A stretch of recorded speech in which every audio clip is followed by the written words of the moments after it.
Welcome back to Killer Fun, where we explore the intersection of crime and entertainment every other week. I'm Christy. And I'm Jackie. And we're so glad that you're back with us today. Today, we are talking You, Season 4. Oh, I have already enjoyed a lot of this season, but I have not finished it yet. Oh, okay. Then I will keep my lips zipped. So, but before we go there, I have to say we are both enjoying this season in messy buns right now. So I'm going to take a selfie. Wait, we're going to lean in and take a selfie.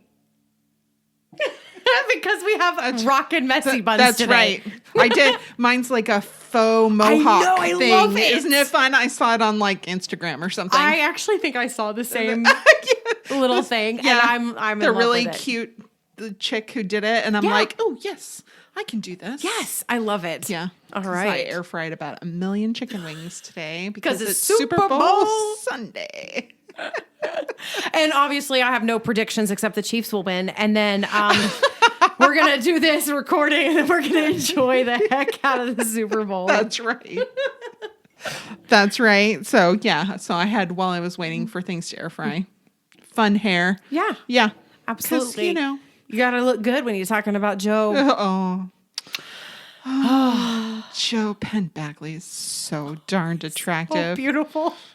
And there's this whole like controversy because he said he wanted to do fewer sex scenes in season 4 because he's married and he felt like it made him a little uncomfortable to do such intimate sex scenes. And that just makes us all want him that much more. I mean, a bunch of people are like, well, that's stupid. And I'm like, I think it makes him sexier because it's not devoid of sex scenes. There are still plenty of adult situations.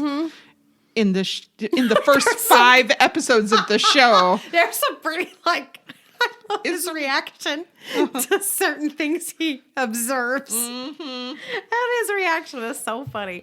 Oh, man. Yeah, but that's very sweet that he said that. I think it's sweet, and it just makes them all that much more attractive. It does. Why in the world? Joe Takes a Holiday is this name of this first episode. And as much as Joe thinks that he wants to change, both his circumstances and his personality will not allow it. No. But, okay, we have talked about every season We have talked about show. the first episode of every season of the show. So we had a conversation about him and his personality and whether he had to be who he was and whether that made him a good person or a bad person or the mixture of both. Right. Yada, yada, right?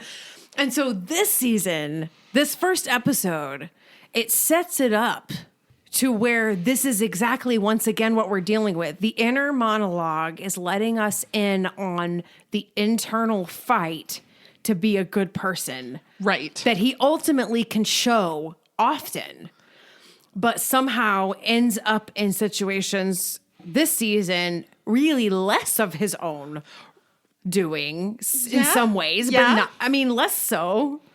Not zero, less than before. Not zero. Not zero. We got to qualify it. Yeah, not zero.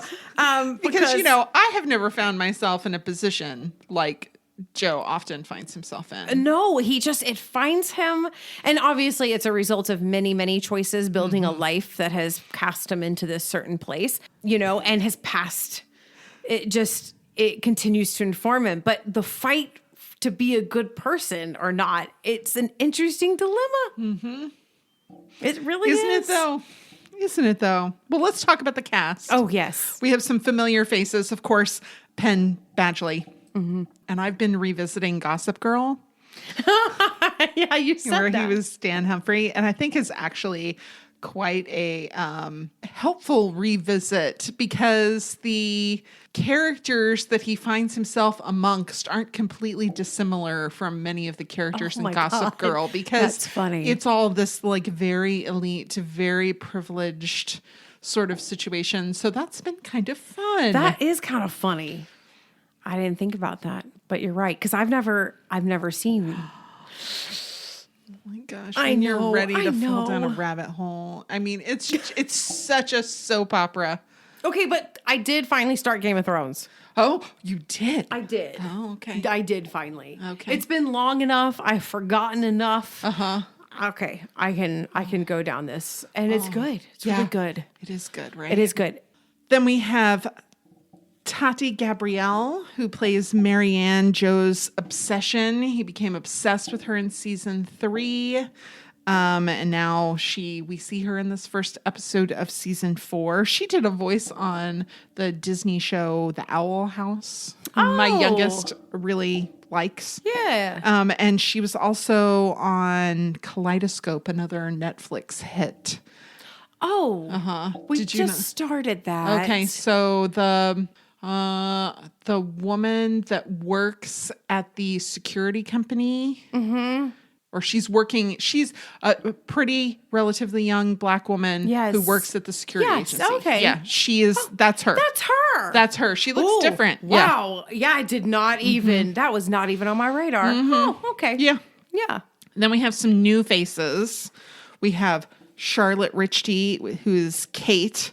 This is a very different character than the one she played in Called the Midwife. Oh, I didn't see that. Oh, Called the Midwife's great. It's a very easy, low-key sort of watch, even though it pulls at your heartstrings sometimes. But it's a very different kind of show. And she's also on CBS's Ghosts. And then Ed Spielers is Reese. And he is on Downton Abbey, and he is a wonderful bad guy in Outlander. Amy Lee Hickman is Nadia, and we've actually seen her on a show we've talked about before, Safe, with the Harlan Coben adaptation. Yep. It's a pretty interesting cast. I mean, I think they they nail it. Can I just say that? They nail it. Yeah. They do. And I would say so far this season, that's maybe my biggest complaint, is that other characters are so objectively sort of terrible. In the past, we've had a little more nuanced where people were bad, but they're either just sort of clueless, or they weren't all bad, or they weren't all completely destroyed by their wealth.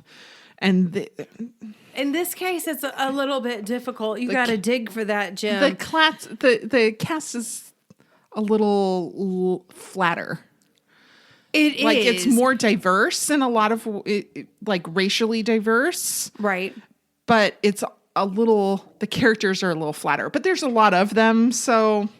Well, there is a lot of. It's a big ensemble. Yeah, and also it's this. Well, dare I say this whodunit version? The entire season, it's like a different album for the artist, right? Like they took it in a new direction, right? Because it's still the same show, but it's like instead of just a continuation like this, formulaic or episodic, it's almost like this season serves its own album, and and so it's got its own feel, it's got its own thing, and this whodunit, and so all the characters are a little bit of a mystery, but also a little two-dimensional, which is exactly what makes it hard for Joe to figure out what's going on, right?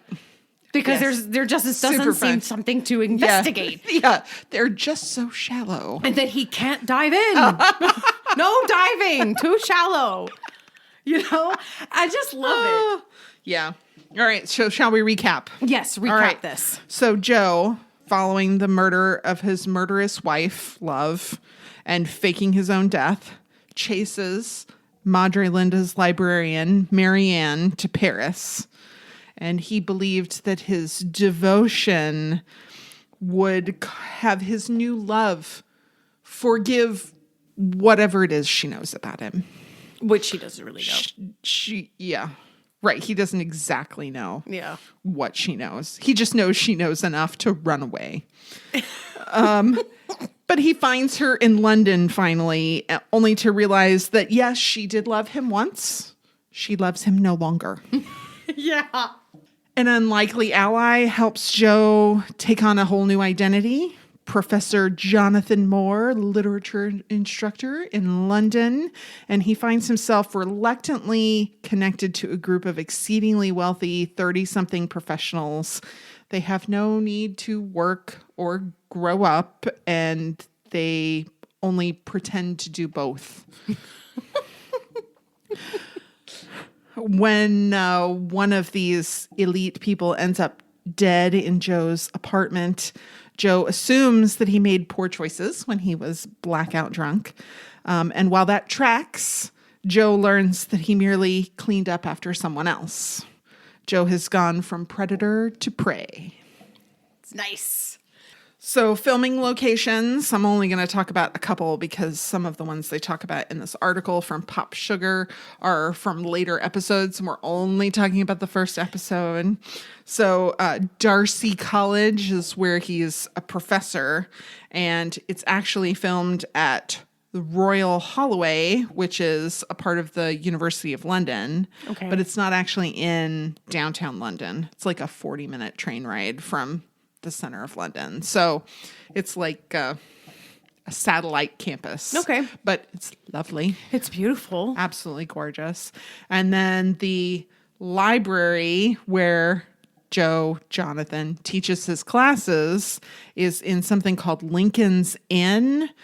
And that's where they have the classroom. Mm-hmm. That's where this is. All the library, beautiful. It's a law library basically called Lincoln's Inn. Yeah. And it's a library specifically for barristers, which I had to look up what barristers were. They specialize in courtroom advocacy and litigation. Okay. So they're your courtroom attorneys. They're not doing your estates generally. Right. Okay. They're litigating things. They're investigating. Mm-hmm. Yeah. Yeah. Yeah.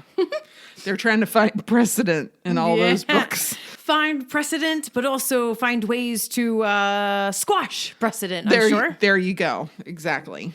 So let's talk about who Joe has killed in previous seasons. This is going to be a long list. It's a fairly long list. That's a long I believe there are 10 that are just Joe. There's like 16 or ish in the whole series up to now that we know about, that we've seen. Right. Yeah. There may be many more, but like that includes the people whom Love took vengeance on. Yeah. So in the first season, he kills Benji, who was Beck's boyfriend, on and off again, with a allergic reaction to peanut oil. Mm-hmm. Peach Salinger, he shoots her and makes it look like a suicide, writes a suicide note for her. There's Elijah, who was a music producer that his ex-girlfriend Candace slept with. Oh, yeah, that's right. I know, I had to be reminded about that. And then Ron. Yeah, it was the neighbor, the little boy Paco. Right. Who he was friends with. That was the first time that he killed somebody that I was like, yeah. Because there was this abusive stepfather to this little boy. Yeah. And he was abusing his mom and this little boy. And Joe stabs him. Yeah. Yeah. And then, of course, poor Beck dies. Yeah. Then we have Jasper in season 2. He was actually after Will Bettelheim, which is the pseudonym that Joe goes by in season 2. And Joe Bettelheim owed somebody money. Oh, yeah, that's right. So this guy was actually after him. The other guy. I'm like, Oh, yeah. there you go. Henderson, who was abusing young girls, and that death was actually kind of accidental because he hits him at the top of the stairs and he falls down the stairs and breaks his neck. Yeah, like, oh, well. Yeah. But still, he put himself in a position. Yes, exactly. It's a situation like maybe he didn't mean that one. But again, that was the one I was like, that guy deserved it. He got what was coming to him. Yeah.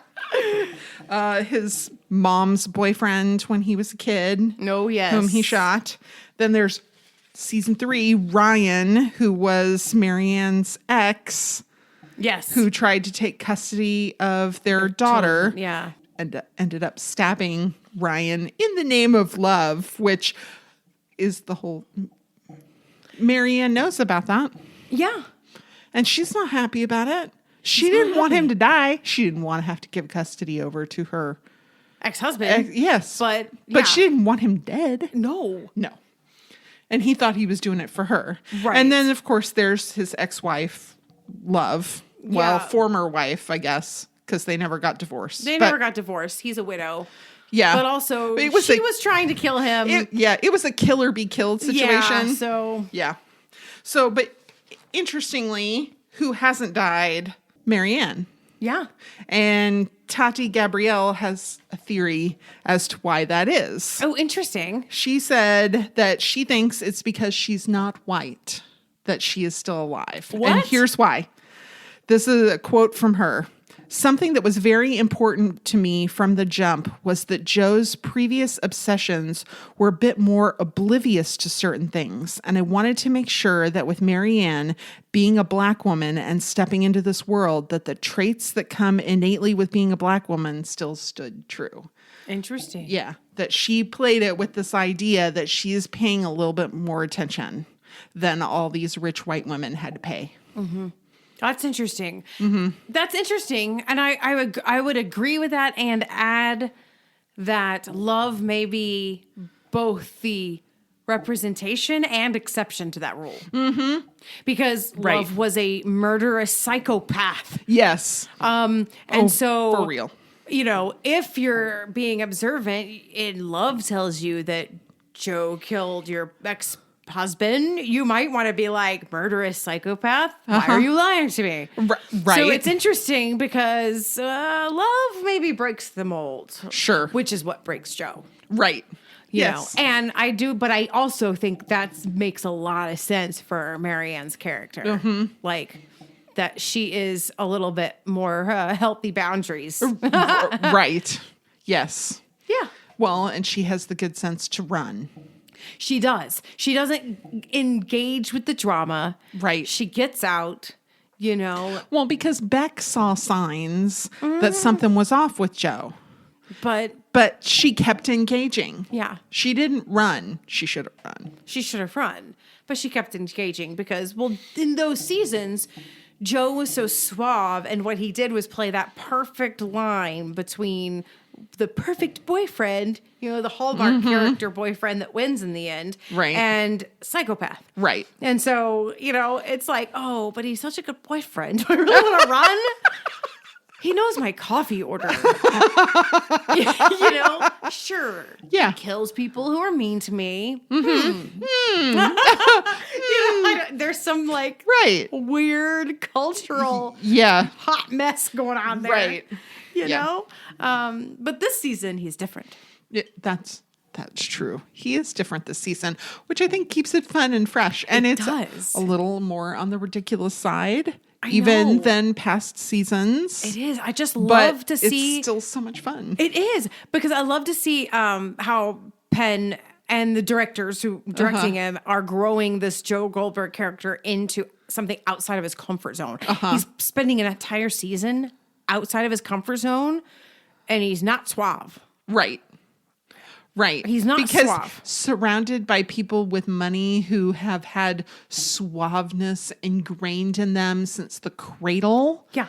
Makes him look not suave, whereas he might have looked suave with a certain amount of refinement that he got from partly being abused, partly spending a lot of time with adults and kind of being mentored, and the amount of reading that he's done. But in this case, he's a little awkward, and he's also mentally damaged. We can see that. Like, he is a hot mess right now. He really does want to be left alone.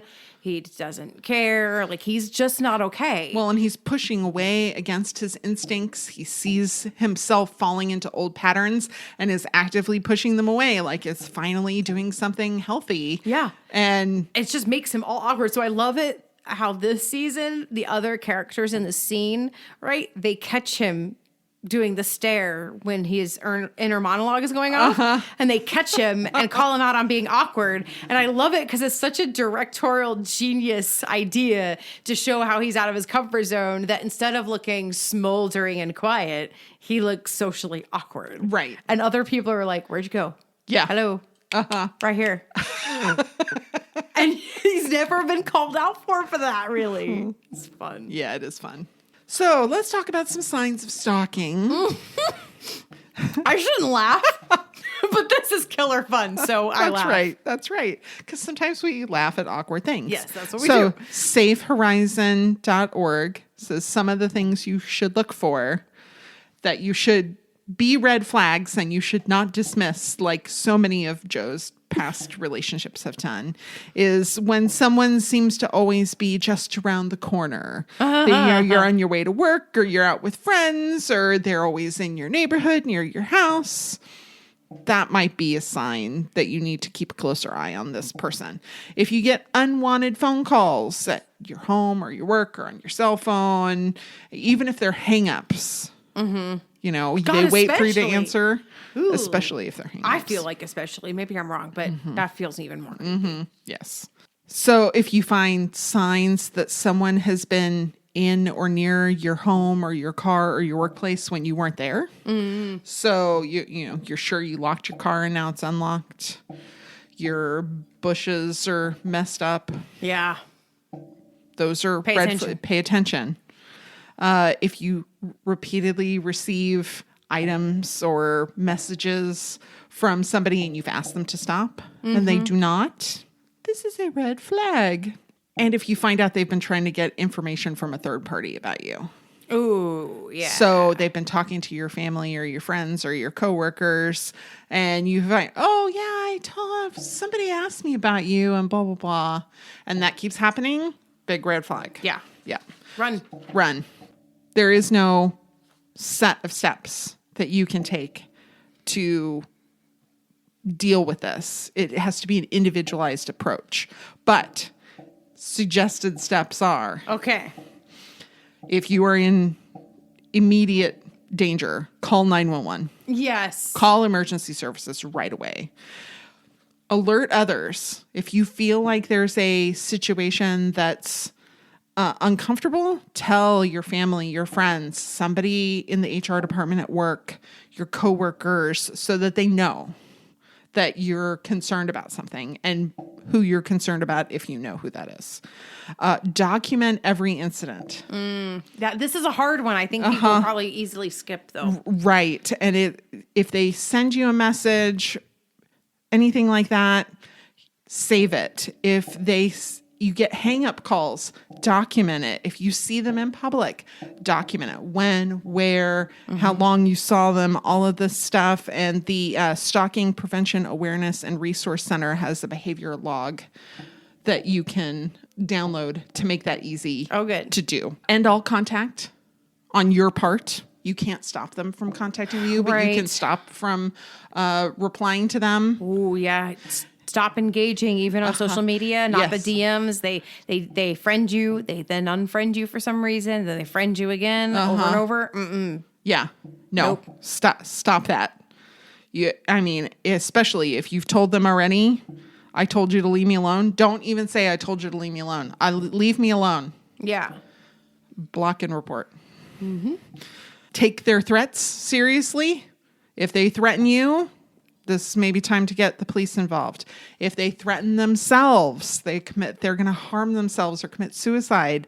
That's also something that you should pay attention to, but you don't have to engage with that. Create a safety plan. Oh, yeah. So if you feel like you're in danger, have a plan of what you're going to do, and an advocate can help you with that. Okay. Good. So there are advocates that you can connect with at domestic violence shelter, police departments, district attorneys' offices, and they can help you determine what is illegal behavior, and so that you can document it appropriately.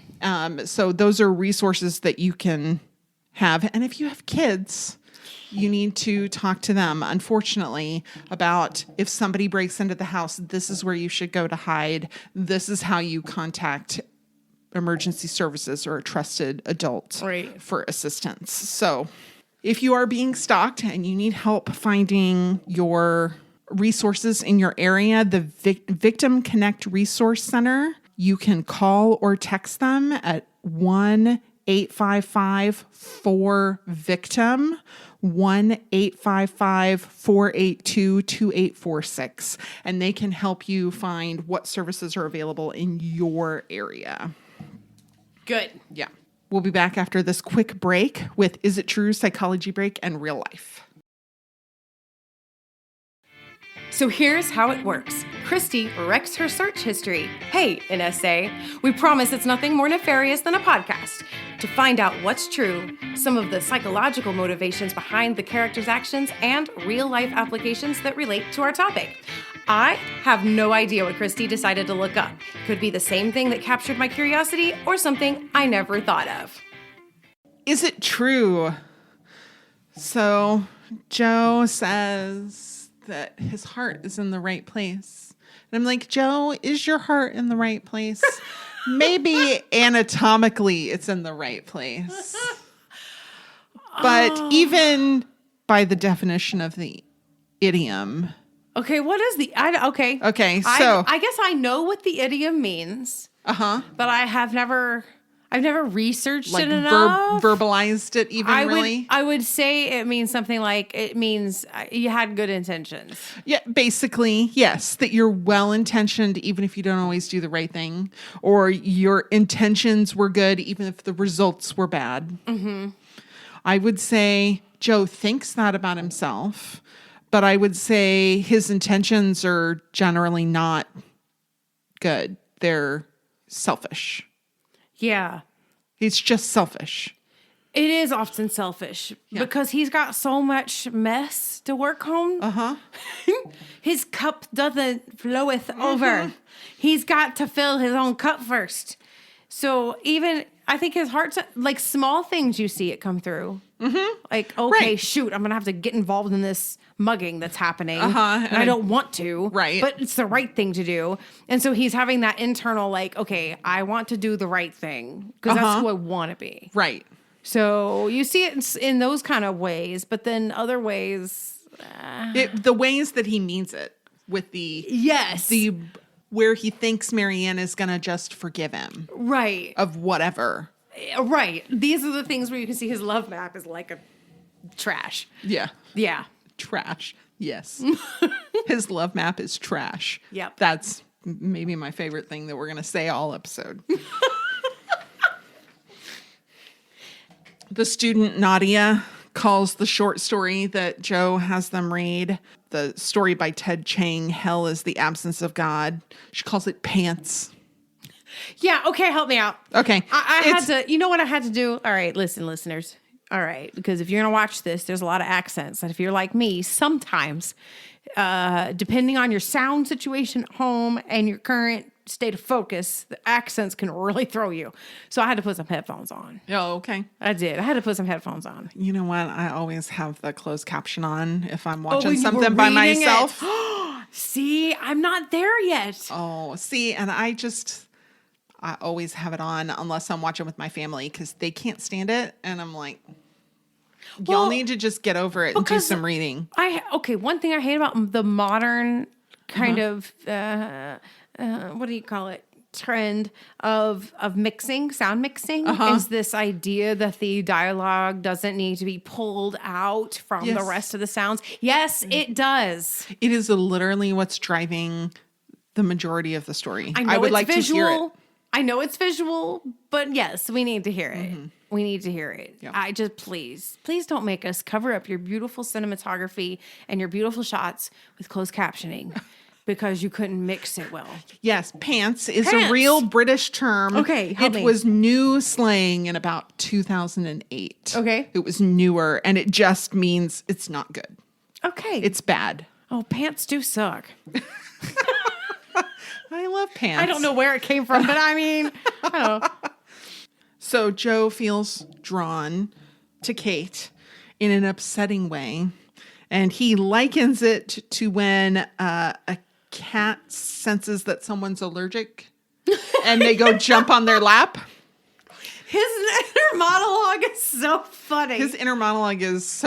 And I have to say they're doing a really good job this season of tightening it up a little bit so that there's not these like long, awkward him staring at people. Right. Yeah. And the irony being that he's getting called out even more. Exactly.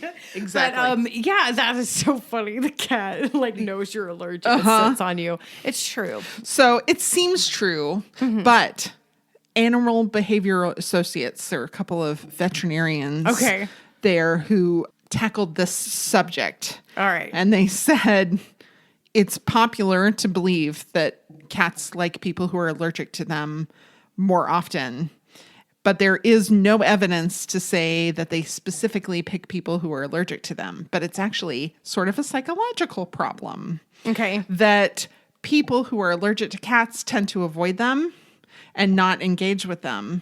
And cats tend to gravitate towards people who let the cat approach them first. So them actually being aloof is what makes the cat comfortable. They are causing their own problems. Yeah. Cats are psychopaths. They are. You say that as a joyful cat owner. I love my cat, but he's a little dumb to be a psychopath. Let's be honest. But he's too much like a dog to be a psychopath. He is. But see, like we have feral cats next door who I want them. I want to pet them because they're so cute. But they're so feral, they can't meow. Oh, wow. They can scream and make cat noises, but it's the most god-awful tone you've ever heard. Right. Because they haven't developed a voice. Right. So instead of screaming in some sort of screaming meow, they literally are screeching. Right? It's awful. But yeah, they will not let me come near them because they know I'm like, here, kitty, kitty, you want them too much. Yeah, they know it. So after Joe helps Kate when she gets jumped getting into her car, Malcolm, who is also Kate's boyfriend, insists on taking Joe to an exclusive members-only club, Sundry House. So we've actually sort of talked about these before, because this is what Anna Delvey wanted to create. Yes, exactly. Totally exactly. Like Soho House, which they mention as like kind of a low rent competitor to Sundry House, is something she kind of modeled her ideas after. So they exist. They're a real thing. Soho House is one of the most affordable ones. And yet their annual fees are still, you can expect more than $2,000 a year just in like fees to be able to participate. Then you get the privilege of paying for everything else. Right. Which is no different than country clubs. Right. Well, really. It's just country clubs tend to come with a certain amount of meals or rounds of golf or things. Something, you would think. But, nevertheless, it's still very expensive. I mean, even in San Antonio, our own, it's about $5,000 plus to be a member. I mean, it's... Yeah. Yes, that's after you've paid the very hefty initiation fee, right? Like that's just extremely expensive. Extreme. So, I mean, people have been people have been paying for these like for, a long time. Right. But this idea takes it inside into the lounge situation. Right. And it's less about the activities, the tennis or golfing or swimming or even just eating in the restaurant. It's more, it's a little grander. It's more of a networking location. A little more networking, also a little more salacious. Yeah, a little posh. Yeah, and salacious. And then there's one in Paris called Club Silencio. So David Lynch founded this. Oh. Yes, and it's named after a club in his movie Mulholland Drive. Okay. Which we've mentioned before, which is a total, mess you up in your brain movie. He does that. And it's a arts-based members-only club. So it's reserved exclusively for people who can demonstrate an established experience in artistic and international creative circles. Oh, wow. So you can't just pay to play either. You can't just pay to play, though they do have like an after hours club. Okay. But the fees for this are a little more reasonable, like $800 to $1,600 a year. Okay. I mean, the Delta Lounge is about that, right? Yeah, sure. Sure. Well, get there actually. No, goodness. Not to Delta Lounge, but to something similar. Now, if I had more money than I knew what to do with, this one might be the one that I would consider. Oh, okay. Tell me about it. Club 33. It is one of the most exclusive clubs in the world. It used to be the only way you could get alcohol in Disney parks. Oh my gosh. Because it is the Disney World Club. Wait. Okay, Pleasure Island. Is that what that used to be hooked into? I don't think so. Okay. It's very fancy restaurants that you can only get into if you're part of the club. They have swag, of course. You get tickets to parks.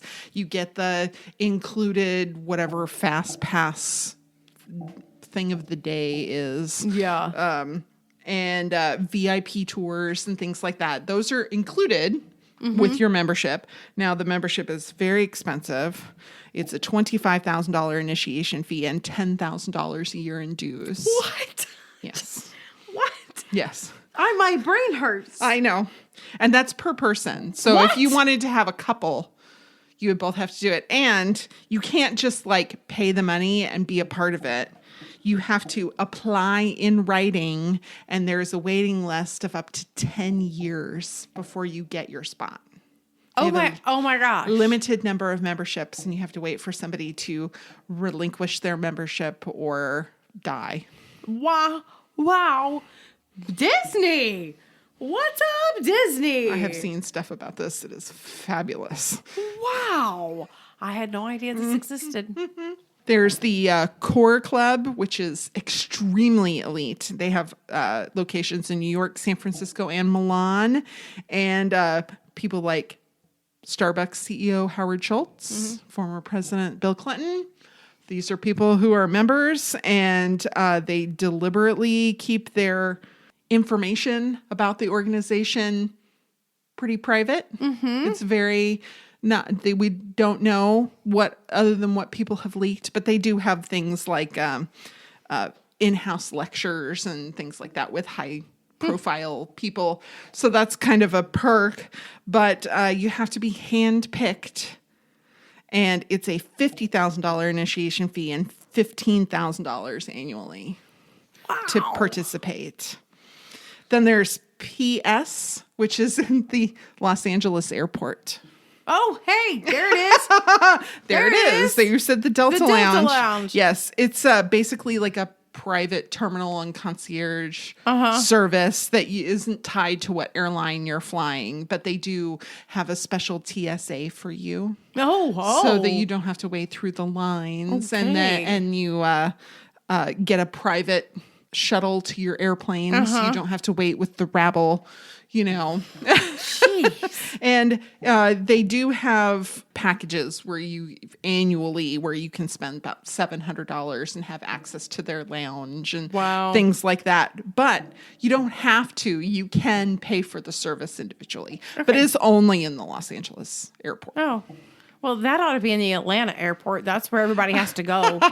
Yes. If you fly Delta, you're going to go If you fly anywhere, you have to go through Atlanta to get to hell. Yeah. That's the joke. That's why the devil went to Georgia.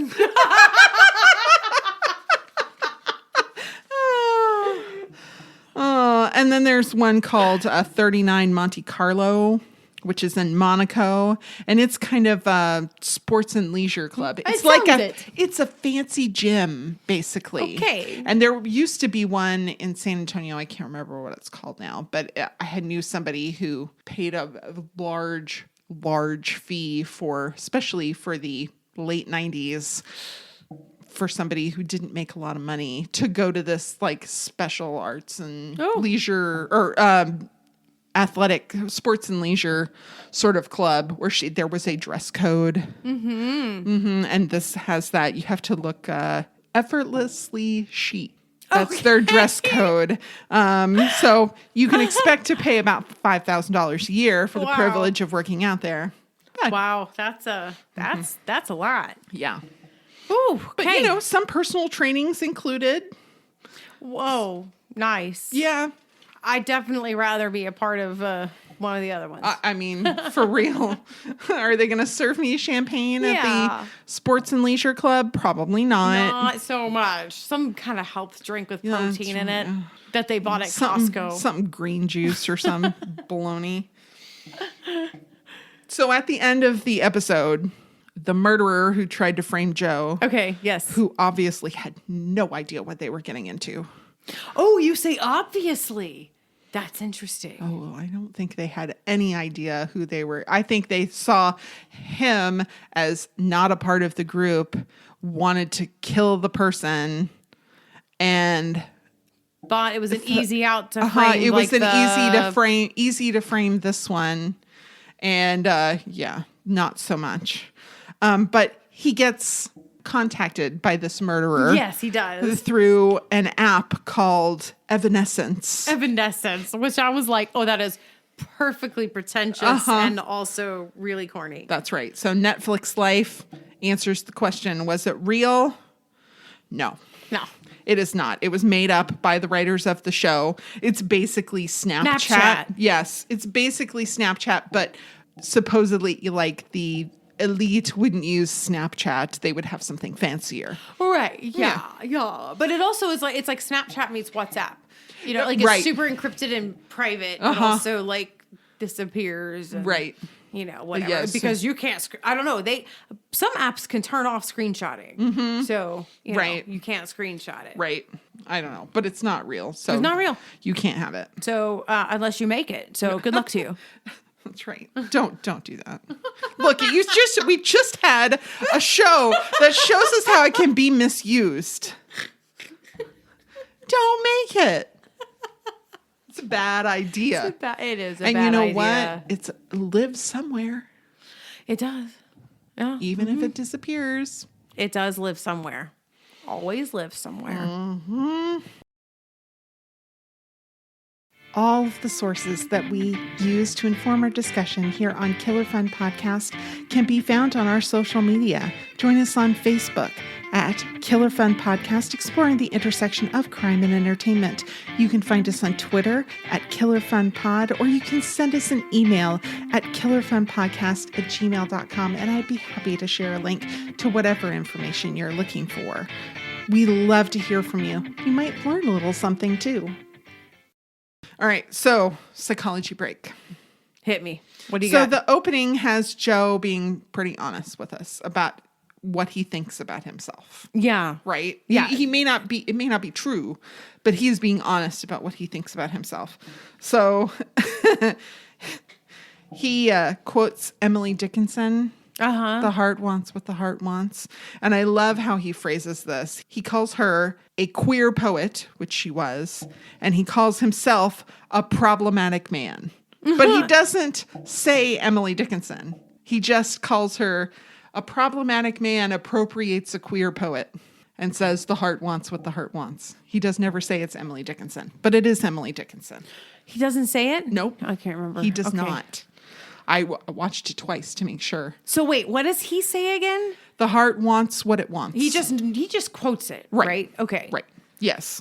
So, does the heart want what the heart wants? I mean, Sort of. This is William Barry for Psychology Today. And he says people think they want to find their perfect match, right? yeah. And what we actually end up doing is, he says, basically we form strong memories from our early childhood experiences. These unconscious memories guide our attraction to others. The unconscious picks up on the subtlest cues, and though consciously we may not understand why we are attracted to someone, we are nonetheless. So there's a lot of a lot of like deep stuff happening that you don't often realize is happening when you're attracted to somebody. I don't know why I find them attractive or sexy, but I do. Right, the heart ones put it once. I mean, that's kind of yes. Yes. The love map that's kind of formed. Sure, right. Exactly. And that people tend to also decide what they want in a partner and look for subtle cues that will allow them to attribute those things to their partner.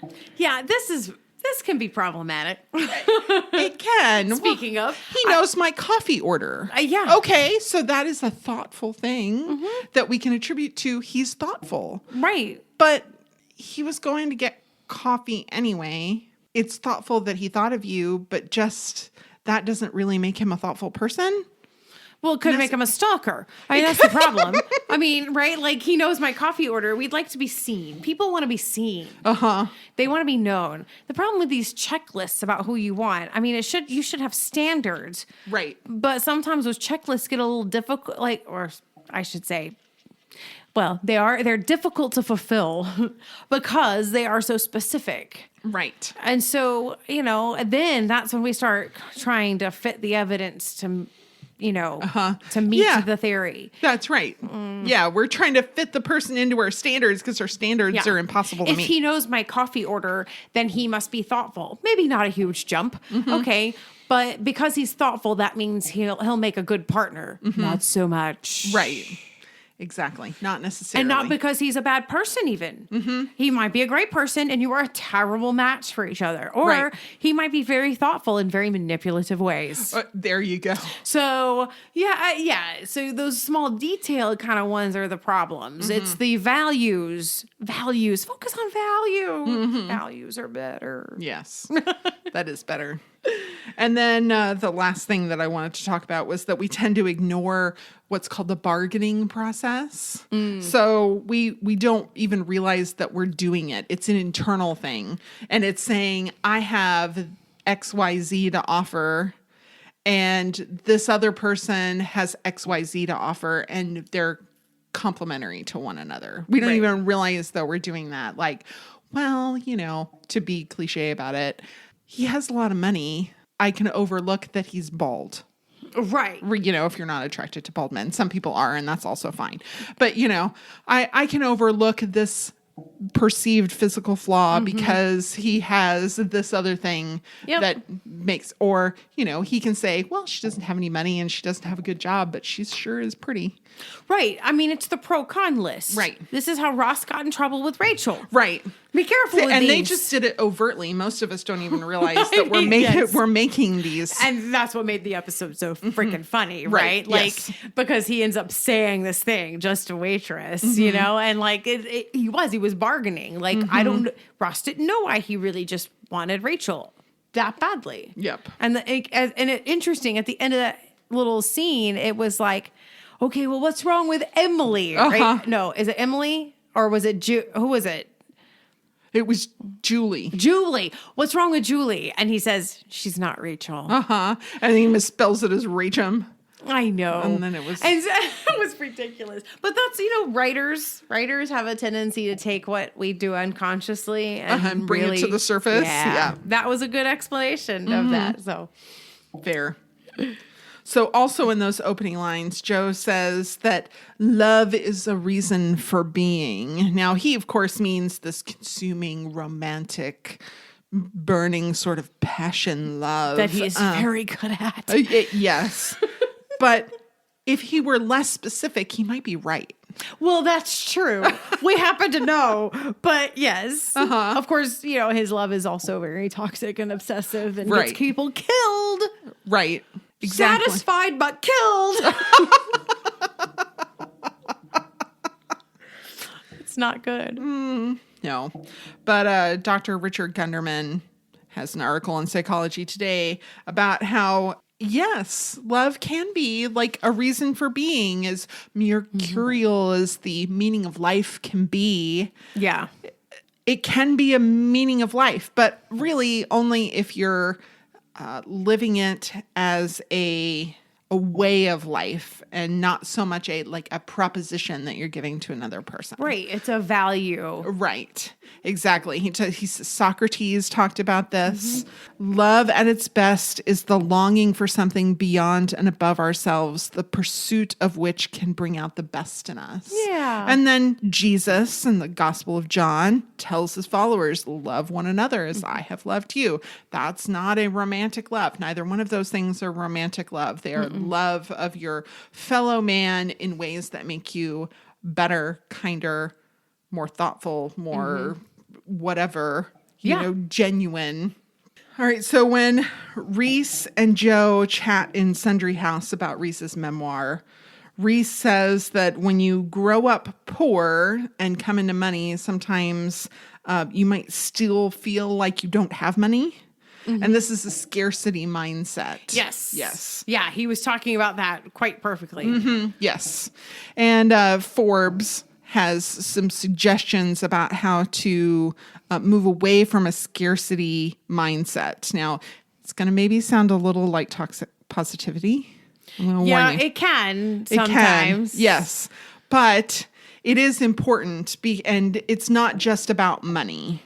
It's about recognizing opportunities and what you do have, things like that. So if you focus on what you have, if you're looking at there aren't enough jobs out there, or there aren't enough transferable skills out there, these are things they talk about in Forbes because it's a business magazine, that you're looking at it from a scarcity mindset rather than looking to see what opportunities you do qualify for. Instead, Right. you might stop looking if you think there aren't enough jobs out there. Surround yourself with people who have an abundance mindset. So people who are positive, glass half full people. And that's easier said than done. It is. Because if you're in a scarcity mindset, typically you are in a fight, flight, freeze, fawn. Right. So the 4 Fs, right? So that's where you're at. And so it's really hard to resonate with somebody who is in the abundance mindset, you know? And so, like, for instance, if you are poor, like we're talking about, you know, being money poor, Right. right? And you get a decent amount of money, you have a tendency to make poor choices with it. Right. Because you can't think long term about opportunity, Right. about long-term gain, because you feel like I just have to do what I have to do now because it's not going to last. Right. Well, it's not, because you're going to do all of these things that are not really going to Right. make it last.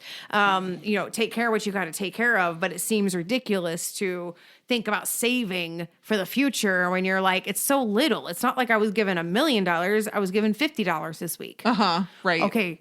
And so it's really hard to boil it down to, okay, yeah, really saving just that little bit or investing just that little bit into whatever opportunity, but you don't know what the opportunities are unless you're looking for them. Right. Which is hard to do when you're in crisis mode. Exactly. But this is about trying to break that. Yeah, breaking Right. through it. So Yes. you gotta just go hang out with these people, even if they make you mad.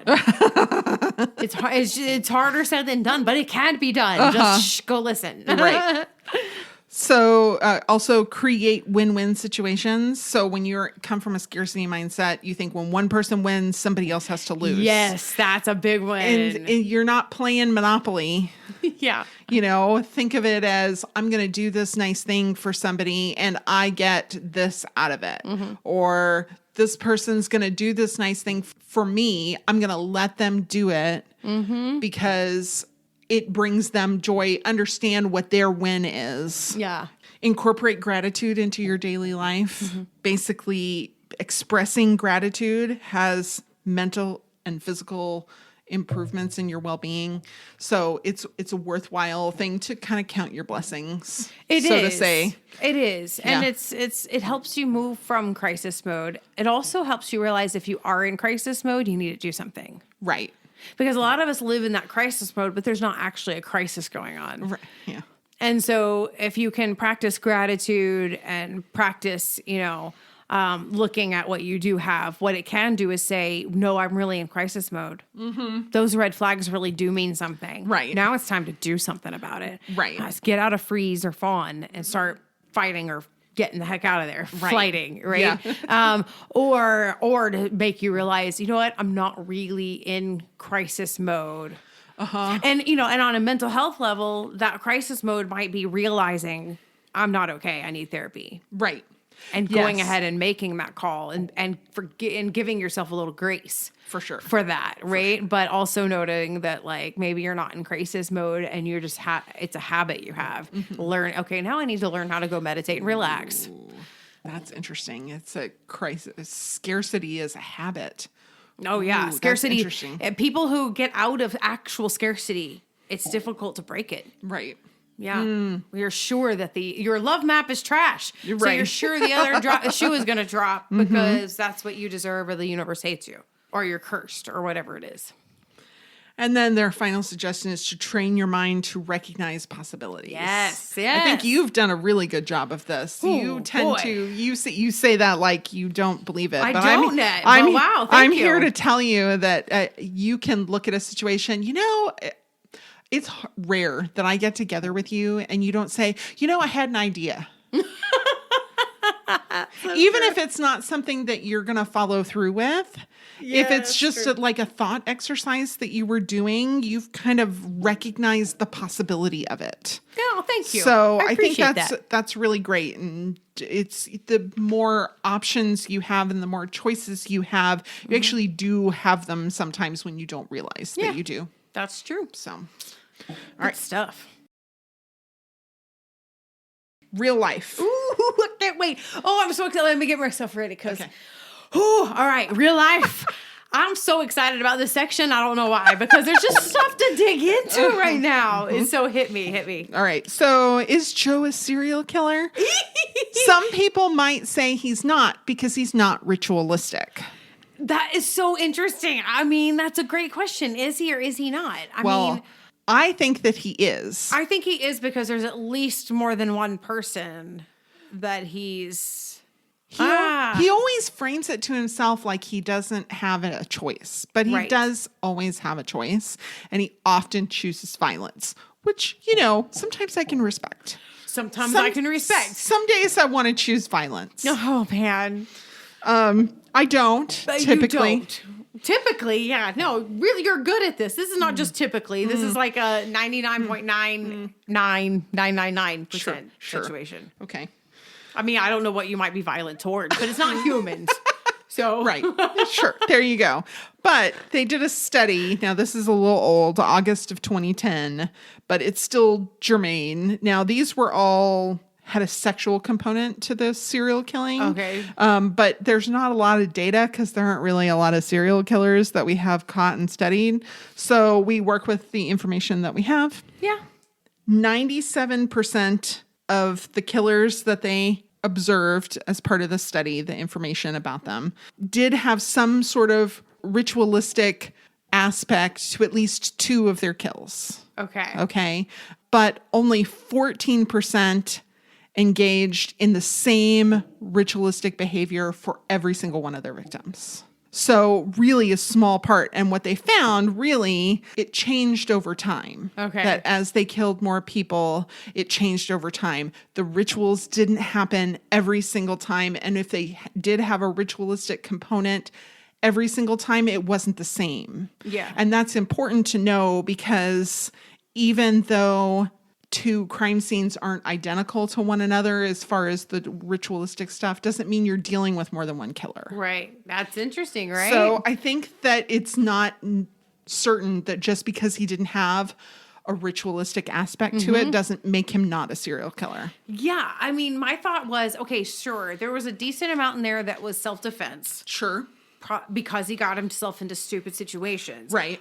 But there was enough where he sought the person and it might have become self-defense because he started violence. Right.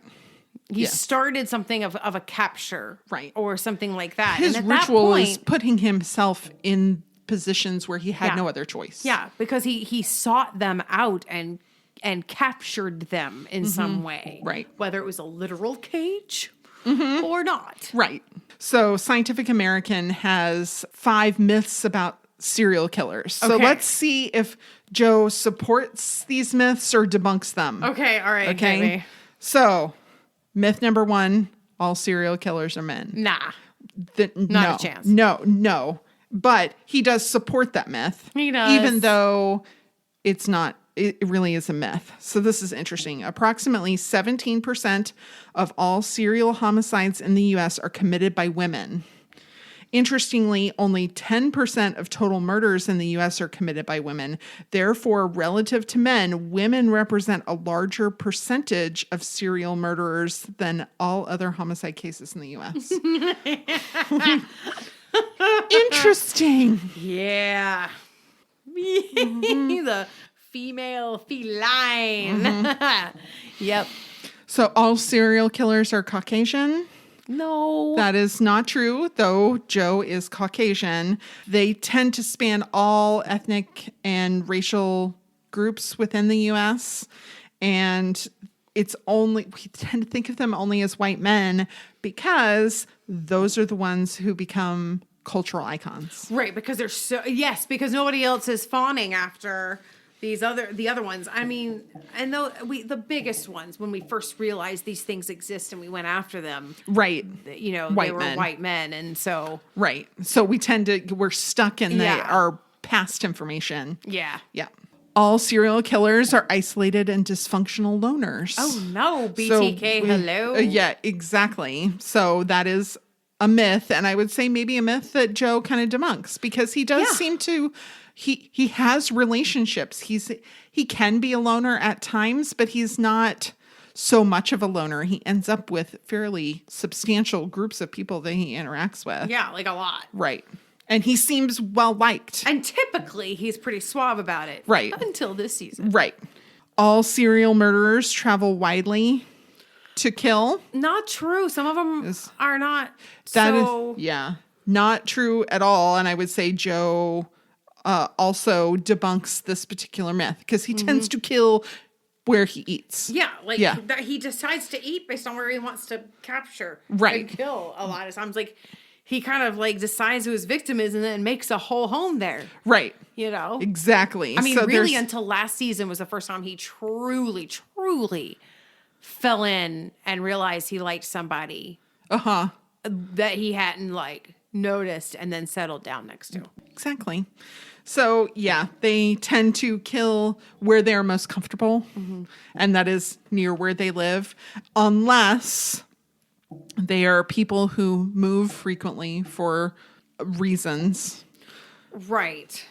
Or they are transients, like they are literally unhoused people who move all the time, or that they have a job that lends to trans-state or transnational travel. Right. That makes sense. Truck drivers. Which there are some great network of truck drivers out there yes. that have helped. Yes. So many, especially with trafficking. But right. Yeah. Absolutely. But Sam Little was truck driver. Oh, yes. Yeah, and was pretty prolific. So all serial killers are either mentally ill or evil geniuses. Oh, see? No, because that'd be circular logic, though. Right. That'd be circular logic. Yes. Because, they did all this awful stuff and they got away with it, so they must be a genius. But how did they're a genius because they did all this evil stuff and got away with it. They're mentally ill because they killed people, and they killed people because they're mentally ill. Right. I understand things can be bi-directional, right. but also circular logic. So... yeah. Well, and a lot of the things that serial killers tend to have in common are not actually mental illnesses. They're personality disorders, like sociopathy. And people tend to lump everything that is anything to do with a mental whatever as a mental illness. And they're not all mental illness. No. Sometimes they're just, your personality is bad and you need to work on that. Yeah.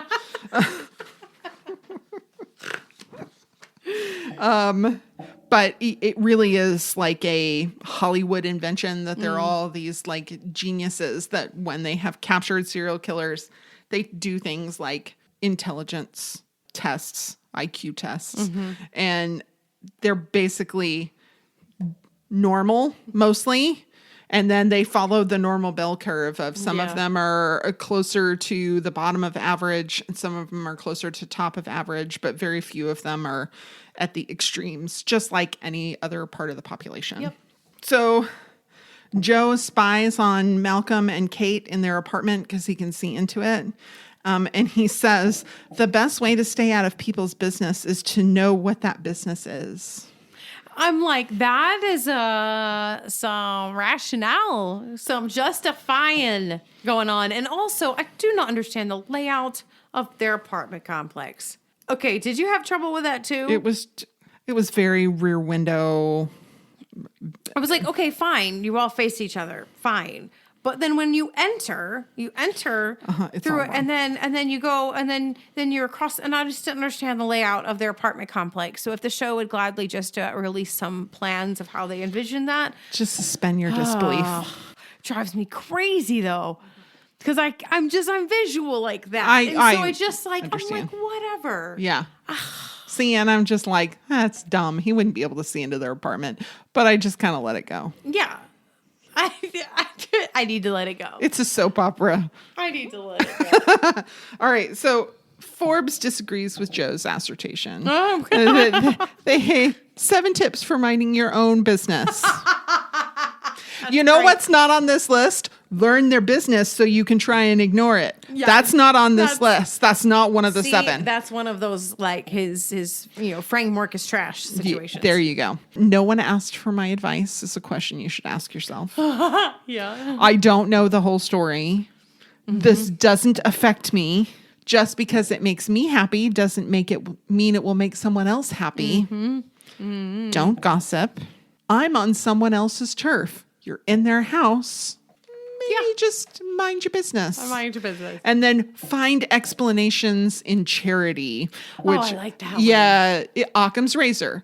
Assume that the simplest explanation for the reason they're acting the way they're acting is the right one. Yeah. And leave it alone. Ironically, okay, this doesn't spoil anything, but later in the series, Joe gives some advice to Phoebe. And he says to her, well, Adam's behavior towards you may not have anything to do with you. It may just really be with his own stuff that he's doing. And he says with his wife, she was his world. His narrative is like, no, she wasn't. And but he's saying she was my world, but I had other things on my mind, and so those things, weren't a reflection of her. And he says that to her to make her feel better, to be like, Adam may have other things on his mind and it's not a reflection of you. Right. So your insecurity may not be directed at you. And she takes that really well. Like she does. She's like very relieved and like grateful for this insight. And ironically, he can only give that information about minding his own business because he knows the secrets. But I know. Because it makes what he said true instead of just drive you bananas. It does drive me bananas. Because he knows that Adam does love her, but just has other stuff. And, Yeah. And obviously Adam hasn't been open with her about this. So, Right. Yeah. Let's end on something fun. British slang. Oh my gosh, hit me. Because I have rewound this show more than many others. Yes. Okay, well, I'll get to one that maybe you've seen that you might not realize is British slang. Okay, so we already talked about pants being something bad, but it also is underwear. So if somebody says, put your pants on, it'd be because you don't have underwear on. Oh. Not Pantaloons. pants. Not things that cover your legs. Yes. Like, okay. Yeah, exactly. Oh. So this is the other one. It comes later in the show. Kate calls somebody a Muppet. She says you were a Muppet, but you didn't deserve this. Well, it's not referring to a talking puppet made by Jim Henson. Okay. It's talking about somebody who is a fool. Okay. Yes. Of course, we know that they call eggplants something different. Aubergine. That's what they call eggplants. Are we talking about actual eggplant? Yes. Yes, not Because, like the I the saw emoji. some interesting candles later on in this show. There was a lot of eggplants lit on fire. Yes. No. You haven't seen this section. Yes. By all means, continue. It's very funny. A banger.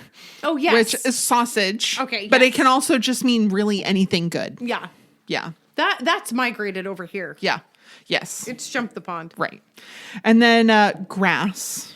So is that weed? Here, it's weed or, what grows in your lawn. Or, yes, actual grass. In the slang mode. So, Yeah. Okay. So, but in the UK, grass basically means to tattle. It's somebody ratting you out to an authority figure. How is it used? How do you use that? You grass someone up. Okay. Huh. Interesting. Yeah. I would not have guessed that fun. one. No, me either. Yeah. It was one I hadn't heard before. Definitely I not. picked the ones Yeah. I mean, everybody knows chips and bum and fancy, Yeah. whatever. Okay. All right. That was so- interesting. Yeah, good. So next time, Next time. we're going to talk about Gunther's Millions. So a dog inherits a sizable trust fund from a countess, and his descendants continue to inherit. You know, can a dog make financial decisions? No. Maybe your ex, who is a dog, can legally make financial decisions for themselves, but actual canines can't make decisions. So there's a whole interesting twisty tale behind the human handlers who are helping this dog manage his money. This is so funny. I cannot wait to see this because it reminds me of like a Golden Girls episode and a Designing Women episode all at once. So there it's we go. Wow. And if you know what episodes I'm talking about, I challenge you to drop those in the comments. Oh, yeah. Do hit us up on social media with those. Until next time, be safe, be kind, and wash your hands. Bum, bum, bum. Da, da, da, da.